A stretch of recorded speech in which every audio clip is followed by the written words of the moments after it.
Bismillah walhamdulillah. Magandang araw po sa ating lahat, mga parents, mga teachers, at mga mag-aaral ng Zamora Sileto Memorial School ng Caloocan. Maraming salamat sa inyong butihing principal, si Dr. Flora Domer, sa imbitasyon sa akin para maging bahagi ng inyong brigada eskwela na pinamagatang pagpapanatili ng bayanihan tungo sa kalidad na edukasyon para sa kabataan. Nang ako'y tinawagan ni Teacher Beth Musong at ni Teacher Mary Jane Torrillas, ang aking tanong sa kanila ay ano ba ang aking magiging paksa para talakayin sa inyong programang Brigada Eskwela. By the way pala yan, si Teacher Beth Mosong ay isa sa aking mga naging estudyante sa graduate school. So, ang binanggit ni na ma'am sa akin ay madrasa. Nung binasa ko po ang invitation letter, pirmado ng inyong butihing principal, ay mukhang generic naman din. So, doon ko na lang sundan yung sinabi sa akin ni na Teacher Beth at Teacher Mary Jane ng aking paksa ngayon ay doon sa madrasa. Para po sa kaalaman ng lahat, ang madrasa ay isang Islamic school. Ang madrasa ay isang Arabic term na ang kahulugan ay school. Pero ngunit, ang school na yan ay related sa Islamic studies. Ang madrasa ay para rin siyang school ng DepEd na may curriculum. Yun ang pinagkaibahan ng mga seminars ng Islamic lectures sa madrasa. May curriculum siya na sabi ng Arabic ay mukarrar. May curriculum siya, may kinder, may grade 1, grade 2, hanggang grade 7.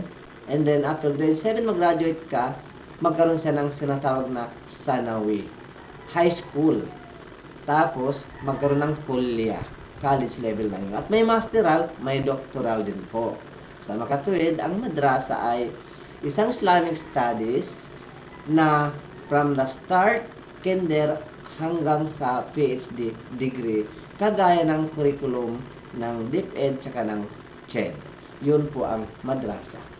Sa madrasa po, ang tinuturo dyan ay mga Islamic values, kaalaman patungkol sa pagiging Muslim, paano ang Islam pinausbong ng Propeta Muhammad sallallahu alaihi wasallam. At syempre po, dahil yan ay curriculum, mag-umpisa ang madrasa sa kindergarten, kung saan ang tinuturo ay yung alphabet. Ang sabi ng Arabic ay huruful hijaiyah. Yung alphabet natin ABC. Yung alif, ba, ta, sa, so on so forth. Ganun po, alphabet. Para mag-umpisa matuto, magbasa ang mga bata. At eventually, matuto sila magbasa at magsulat. Ngayon, ano ba ang tatalakayin natin sa madrasang ito? Panahon namin, ang madrasa ay naroon lang sa tinayo ng mga kamusliman sa kanya-kanyang Muslim communities na isang school na parang sa DepEd din. Nung mga naalala kong mga college na kami, way back 90s, nagkaroon ng affiliation. At salamat naman din sa DepEd na tinanggap na affiliate ang madrasa doon sa school na kung saan kumukuha sila ng mga kamusliman nag-aral ng madrasa para magturo naman sa ating kabataan dito sa DepEd na schools. Ngayon, umpisahan natin kung ano ba ang inaaral sa madrasa. Pag natuto na yung bata sa alphabet nila, natuto na magbasa at magsulat, eventually, ang ituturo dyan ay values. Ano ba ang role ng isang Muslim, batang Muslim at isang Muslim na mamamayan sa kanyang society? Kasi may kanya-kanyang role ang tao. Ang katuruan po ng Muslim, unang-una, kailangan ng kaalaman para maintindihan ng bawat isa kung ano ba ang buhay dapat natin gampanan sa mundong ibabaw, paano makitungo sa kapaligiran, sa kapwa-tao. Ang sabi ng Propeta Muhammad sallallahu alaihi wasallam, utlubul ilma minal mahdi ilal lahad. Pagpauman ninyo po, yun ay isang Arabic na pananalita. Yun ay habilin ng Propeta Muhammad sallallahu alaihi wasallam sa kanyang kapanalig sa Islam. Na ibig sabihin, sadyain nyo ang kaalaman mula nang kayo pa'y iniluwal sa mundong ito hanggang kayo ay babalik sa kabilang mundo. Ganun po. Ibig sabihin po, ang pag-aaral ng kaalaman ay sadyang obligasyon ng bawat nananampalataya sa Islam. Dahil ang karunungan dugtong pa ng pangaral ng Propeta Muhammad sallallahu alaihi wasallam, ang sabi niya, al-ilmu nurun wa jahlu jalmun. Yun ay pagpamanhin, isang Arabic term na naman. Para sa mga Muslim, alam nila yan. Para sa mga hindi na walang alam sa Muslim, ang kahulugan po niyan ay ang sinasabi ng Propeta Muhammad sallallahu alaihi wasallam, ang kaalaman ay liwanag at ang kamangmangan ay kadiliman. Katunayan po naman yan. Siguro naman lahat tayo ay agree doon sa sinabi ng pangaral ng Propeta Muhammad, dahil ang kaalaman nga naman nagsisilbing liwanag. Dahil halimbawa na lang po, extreme example na lang. Kung alam mo na yung papunta sa isang lugar na yon ay may nangyayaring masama sa panahon ngayon, kahit di ka pa nakapunta doon, alam mo may mangyayaring masama. Yun ang magsisilbing liwanag para magbigay sa'yo ng kaalaman, magdesisyon ka, pupunta ka, mapahamak ka doon o hindi. Kahit di mo nakita, dahil may kaalaman ka, ang informasyon na yun ay isang kaalaman. Ngayon, pag-usapan natin. Tayo ay narito ngayon sa Metro Manila, kung saan may mga kamusliman sa ilang bahagi ng sulok ng Metro Manila, at masasabi natin sila ay mga minority. Dahil karamihan talaga ng lugar na to ay mga hindi Muslim, Christian at ano paman na relihiyon. Kagaya ko na lang, dito sa lugar namin, mula nung binata pa ako pumunta rito, wala po akong kapitbahay na Muslim hanggang ngayon. Ang tangi na lang, baon ko dito, pagpunta ko rito, mula nung binata pa ako hanggang sa ngayon nagkapamilya na ako dito, ang pangaral ng Islam. Siya po ang nagbigay sa akin ng gabay, at dapat magbigay rin sa lahat ng mga Muslim ng gabay ang kaalaman, pangaral ng Islam, na kung saan ang isa sa mga habilin ng Propeta Muhammad sallallahu alaihi wasallam, pangaral na dapat po pakatandaan at dapat maunawaan ng bawat Muslim. At ito ay sa salitang Arabic, dugtong ng kanyang pangaral, ang sabi niya, wa khaliqin nas bi khuluqin hasanin. Sadaka Rasul sallallahu alaihi wasallam. Ibig sabihin, wa khaliqin nas, makitungo kayo sa kapwa-tao. Makitungo sa kapwa-tao bi khuluqin hasanin, nang sa ayos-ayos na pakikitungo. Yun po dapat ang pakatandaan ng isang Muslim na tao, para kahit saan man siyang mapunta, siya ay maaayon sa kanyang kapaligiran dahil yun po ang isa sa mga pangaral ng Islam sa pamamagitan ng Propeta Muhammad sallallahu alaihi wasallam na siya ay ang isang Muslim makitungo ng sa buti-buti at kaayos-ayos na pakikitungo. Hindi po sinabi makitungo ng mabuti sa kapwa Muslim. Ang sinabi, makitungo sa kapwa-tao. In fact, ayon sa aming mga ulama, mga scholars ng Islam, ang explanation nila, makitungo sa kapaligiran. Kapag sinabing kapaligiran, hindi lang pala kapwa-tao ang ating pakitunguhan, kundi anuman ang kapaligiran natin. Maging yang ay halaman, maging yang ay mga hayop, dapat pakitunguhan. Hindi naman porket hayop, asot pusa, basta na lang saktan. Hindi naman po porket halaman lang sa paligid, di mo kailangan, basta na lang putulin o sirain. Dahil yan ay may pakinabang, kung di mo siya pakapakinabangan sa iyong sarili, yan ay may pakinabang sa kapwa-tao mo. At yun ay pakikitungo sa kapwa-tao dahil ang mga bagay-bagay, maari kapakinabangan nila, huwag mo naman sirain.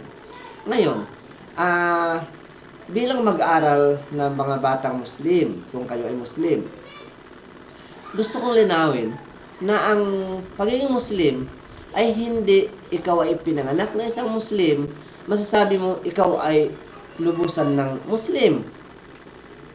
Ang totoo po kasi, kaya ang mga tao ay mahirap magkaintindihan. Kaya sabi ng Propeta Muhammad, kailangan sadyain ang kaalaman. Hindi tayo magkaunawaan ang Muslim at Christian. Madalas, bakit? Paumanhin po, kulang po kasi tayo ng kaalaman. Katulad ko, nagpumilit mag-aral ng Islam sa madrasa, ano ba yung narating ko? Hanggang grade 7 lang po ako sa Zamboanga City. Nung panahon kabataan ko nag-aral doon, nung high school hanggang college ako, nag-aral na rin ako ng madrasa at the same time. Sabado-linggo po yun. At kahit papaano, may kunti akong natutunan sa Islam. Sa mahigit 10 taong ko pag-aral doon, dahil curriculum siya, may pagkakataon inuulit ko ang isang level. Kaya grade 7 lang po ang aking natapos doon. Ngayon, ang pinag-uusapan natin, dapat magkaroon ng kaalaman para tayo ay magkaintindihan ng bawat isa.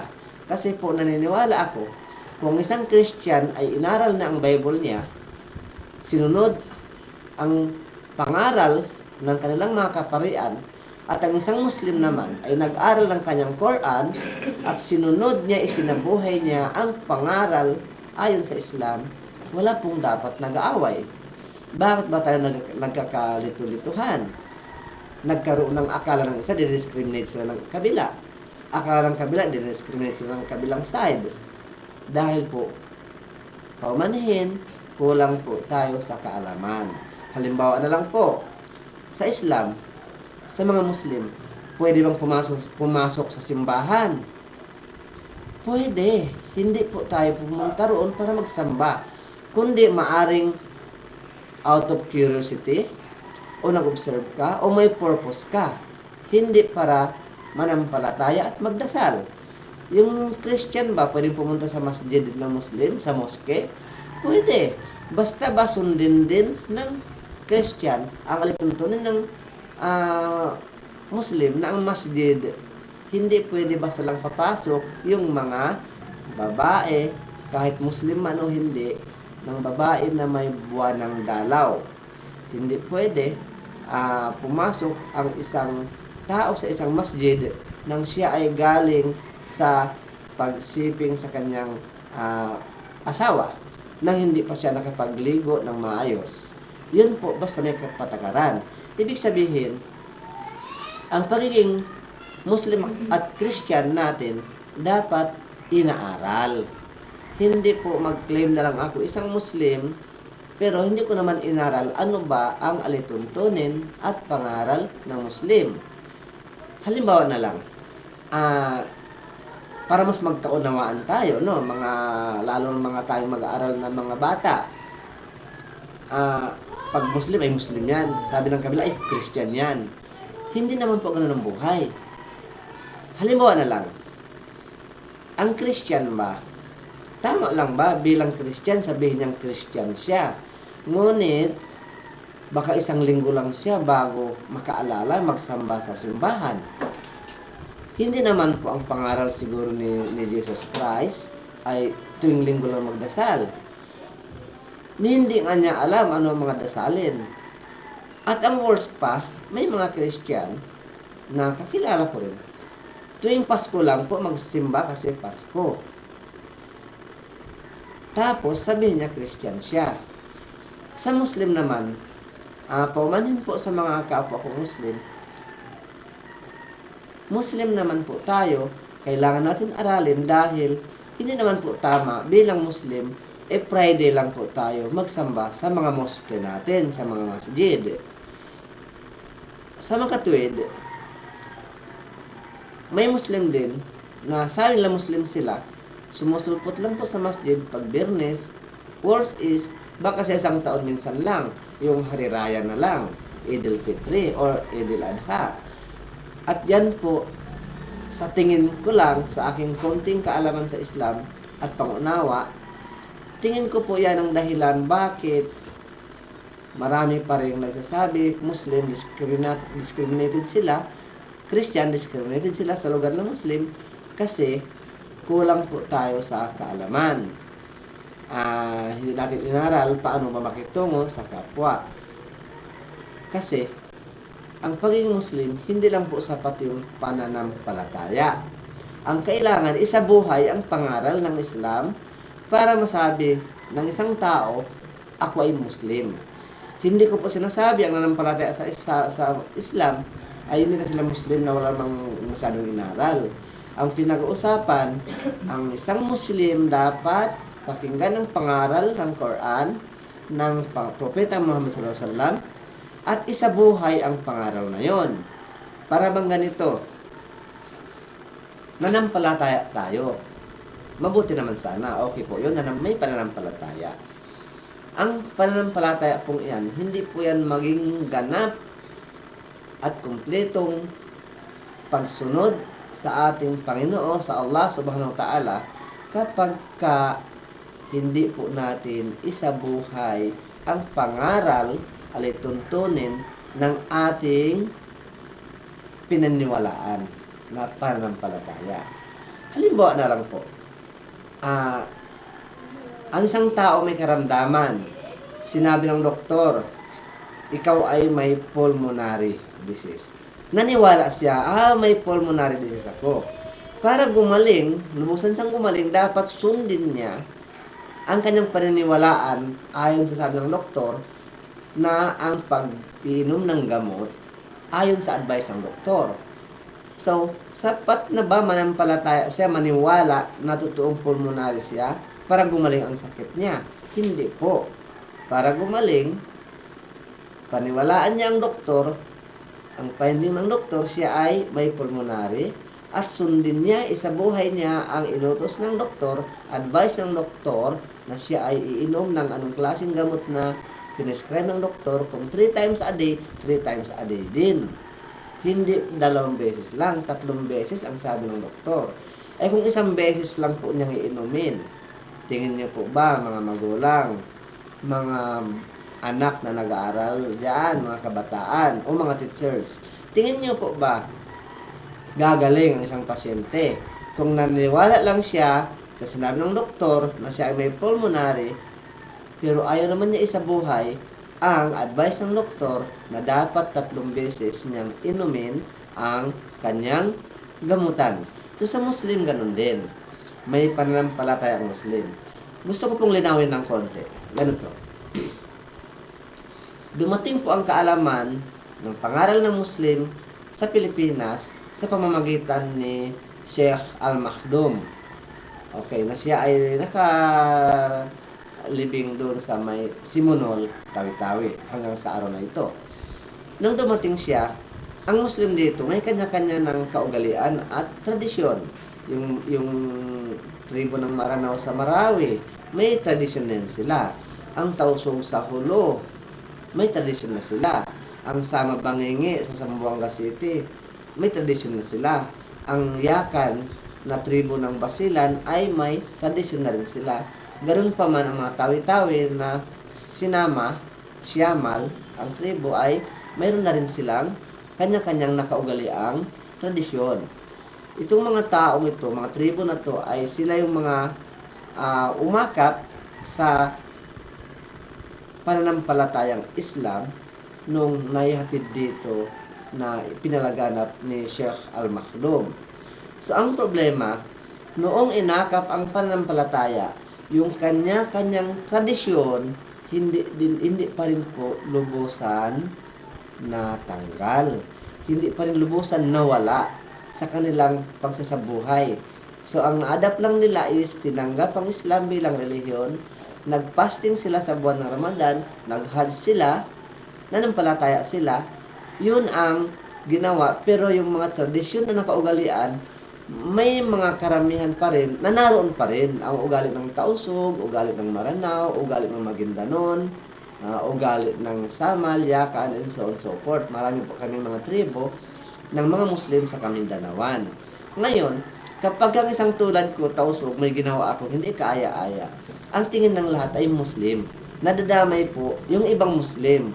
Nadadamay yung Muslim ng Maranao, Muslim ng Maguindanon, Siamal, Yakan, at ganun din po, pag may ginawa naman nagkamali o tradisyon naman ng tribo ng ibang tribo ng kamusliman, ang tingin ng lahat ay yun ay Muslim. So dapat po maintindihan natin, marami sa mga sa mga Muslim na bagamat naniniwala, inaral na rin ang pagka-Muslim, ngunit naroon pa rin ang tradisyong nakaugalian ng aming mga ninuno na hindi naman din lahat ay umaayon doon sa pangaral ng Islam. At dyan po, sa tingin ko, nagkakaroon tayo ng problema sa pagkaunawaan ng kabilaan dahil akala natin ganun ang pangaral ng Muslim. Pag may ginawa si isang nagngangalang Muhammad, nagngangalang Abdul, kasi isang pangalan niya ay Muslim, akala natin lahat ng gawain niya ay gawain ng Muslim, na hindi man lang natin alam siya ay nanampalataya lang sa Muslim, sa Islam, ngunit ang kanyang pamumuhay ay hindi naman umaayon sa pangaral ng Islam.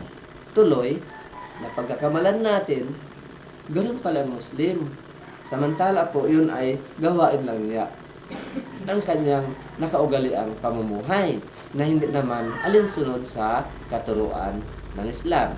Kagaya po ng Christian, halimbawa, ang ginawa ni Pedro, ni Juan, sa mata ng isang Muslim, ay Christian yan. Samantala, yung Juan at Pedro na yon ay baka hindi nga alam ng iniisang version sa Bible. Tuloy, ang sabihin nila, Christian ang gumawa. Samantala, yun ay si Juan at si Pedro. So, ganun po. Para sa mas magkaintindihan tayo dito sa isang lugar na tulad ng Metro Manila, specifically sa Caloocan, lalo dyan sa atin sa Silito Samurai School, kailangan lang din unawain natin na ang pag-uugali ng bawat tao ay walang kinalaman ang pagiging Muslim at Christian. Ang mahalaga, sana man lang para sa mga kabataan natin, ang aking panawagan, alamin nyo po kung ano ang pangaral ng inyong mga magulang na naaayon sa laman ng inyong Biblia at sa mga kamusliman. Alamin nyo kung ano ang pangaral ng Islam nariyan sa Quran at sa hadis ng Propeta Muhammad, nang sa ganon magkaintindihan tayo ng mas maayos at alam natin paano isabuhay ang ating pamumuhay sa mundong ito. Dahil kung sa totoo lang po, kung isipin yung maigi, ang sinasabi natin Christian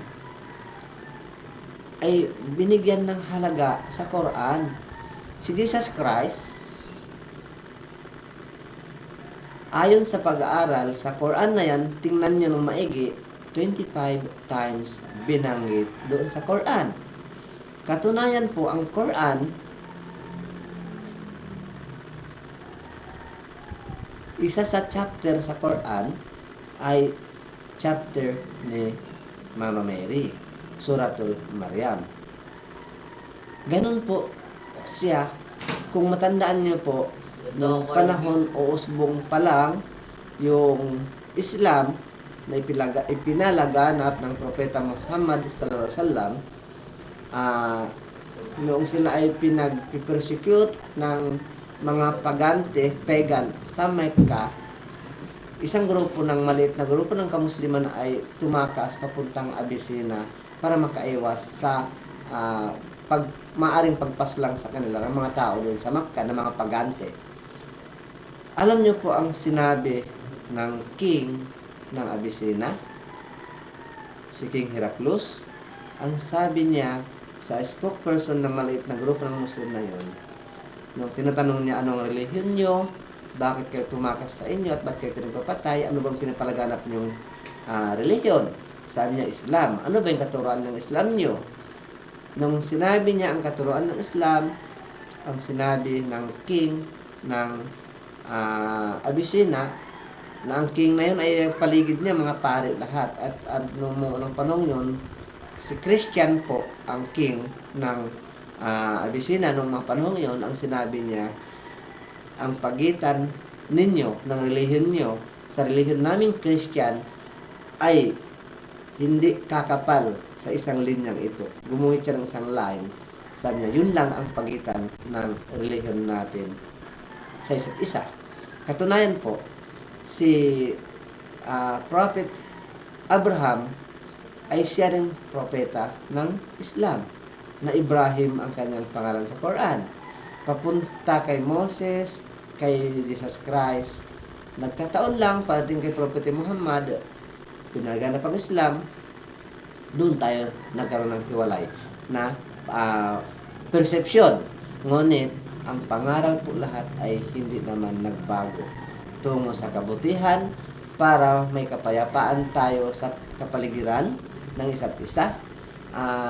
Doon lang naman tayo nagkaiba pagdating sa oneness of God. Ang pamumuhay, katuruan, halos pare-pareho rin naman. Kung anuman ang binanggit doon sa Bible na propeta ay siya rin binabanggit sa Quran na nagpalaganap ng relihiyon ng nag-isang Panginoon na kinilala ng Islam. Pangaral ng Islam, ang nag-isang Panginoon ay ang Allah subhanahu wa ta'ala. Naway ang simpleng pangaral na to ay magdulot ng pangunawa sa mga kabataan nating Muslim at Christian na hindi naman pala tayo nagkakalayo. Wala naman talaga tayong pinagkakaibahan. Nararapat lang magkakasundo dahil tayo pa rin magkakasama sa kung saan tayo mapunta. Hindi natin kinakailangan yung magkaroon ng girian dahil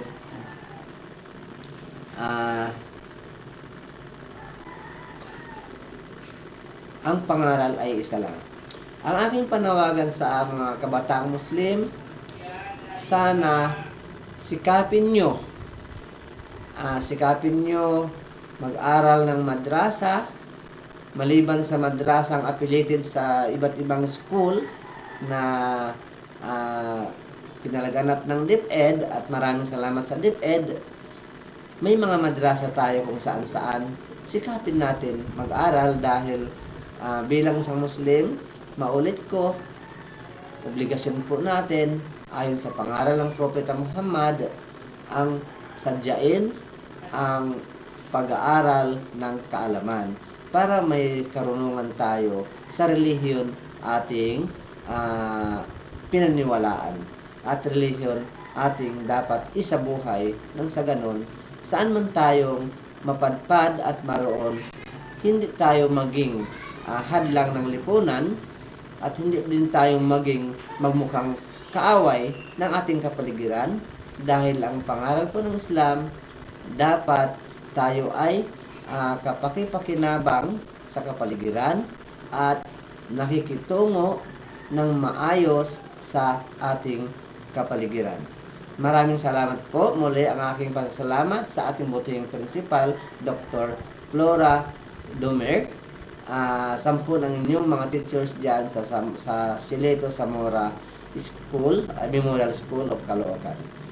God bless po sa ating lahat. Maraming salamat.